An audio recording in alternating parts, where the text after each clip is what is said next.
Corona का बढ़ता संक्रमण एक बार फिर से लोगों की चिंता बढ़ाने लगा है। हांगकांग, सिंगापुर के बाद अब भारत में भी संक्रमण के मामलों में उछाल की खबर है।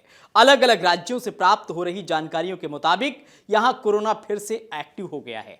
शुक्रवार को दिल्ली सरकार द्वारा साझा की गई जानकारियों के मुताबिक राजधानी में कोरोना के 23 मामले सामने आए हैं। इसके अलावा गाजियाबाद में 4, गुरुग्राम में 3 और फरीदाबाद में 2 संक्रमित पाए गए हैं। अब यूपी में कोरोना की एक बार फिर से दस्तक से हड़कंप मच गया है। गाजियाबाद में शुक्रवार को कोरोना से संक्रमित 4 मरीजों की पुष्टि हुई है। इनमें एक दंपति समेत 2 महिलाएं शामिल हैं। लगभग 1 साल बाद कोरोना के केस दोबारा सामने आए हैं। इन मामलों में स्वास्थ्य विभाग अलर्ट मोड पर आ गया है। शुक्रवार को स्वास्थ्य विभाग ने कोरोना के 4 मरीजों की पुष्टि की। सभी मरीज निजी अस्पतालों से रिपोर्ट किए गए हैं। इनमें ब्रिज विहार की रहने वाली 18 वर्षीय छात्रा दिल्ली में चार्टर्ड अकाउंटेंट की पढ़ाई करने के लिए जाती है। छात्रा रोजाना दिल्ली आती जाती थी। 18 मई को उसे खांसी, जुकाम और बुखार की शिकायत हुई। डॉक्टर को दिखाने के लिए कौशांबी स्थित यशोदा अस्पताल पहुंची। जांच कराने पर कोरोना की पुष्टि हुई। छात्रा को अस्पताल में इलाज के लिए भर्ती करा दिया गया है।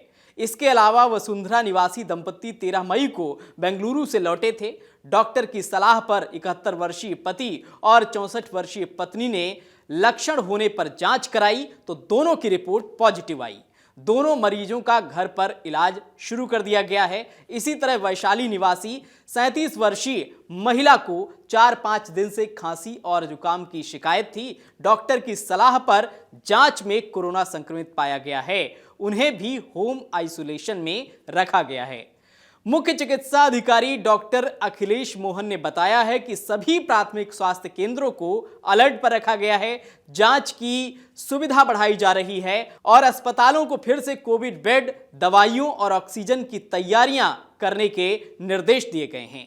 कोरोना के नए स्वरूप और यूपी में बढ़ते मामलों को लेकर उत्तर प्रदेश की योगी सरकार भी अलर्ट है। मुख्यमंत्री योगी आदित्यनाथ ने 21 मई को कोविड के नए उप वेरिएंट JN1 और राज्य में बढ़ते मामलों को लेकर समीक्षा बैठक की। उन्होंने अधिकारियों को निर्देश दिया कि कोई भी ढिलाई न बरती जाए और सभी जिले सतर्क रहें।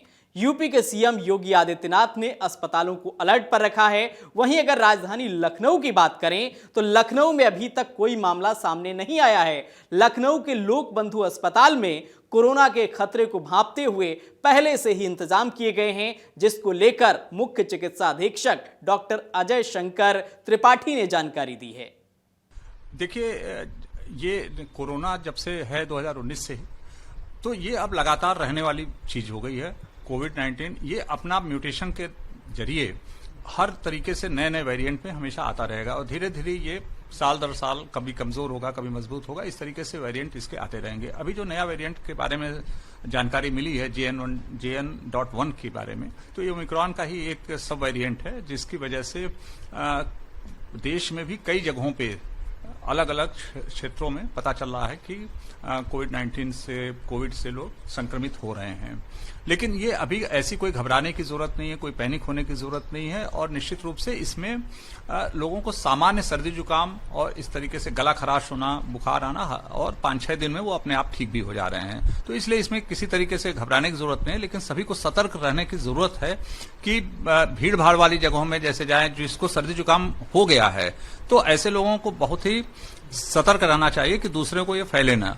तो वो आइसोलेट करें, अपने को घर में रहें, हाथ धुलते रहें और कोविड के जो प्रोटोकॉल थे पहले के, उसी का पालन करना है सभी को। अस्पताल में भी हम लोग सब जगह इस तरीके की बात करते हैं कि कहीं भी भीड़ भाड़ वाली चीजें कम से कम हो पाए। हम लोगों की जितनी क्षमता है उसके हिसाब से हम लोग भीड़ भाड़ कम हो, काम जल्दी से काम हो जाए, जिसके लिए सरकार ने हम लोगों को आभा ऐप से रजिस्ट्रेशन कराना और ये इस तरीके की सुविधा भी दी है। तो उसके जरिए हम लोग ये है कि भीड़ भाड़ कम हो, अस्पताल में जल्दी से मरीज आवे और ठीक होकर निकल जाए।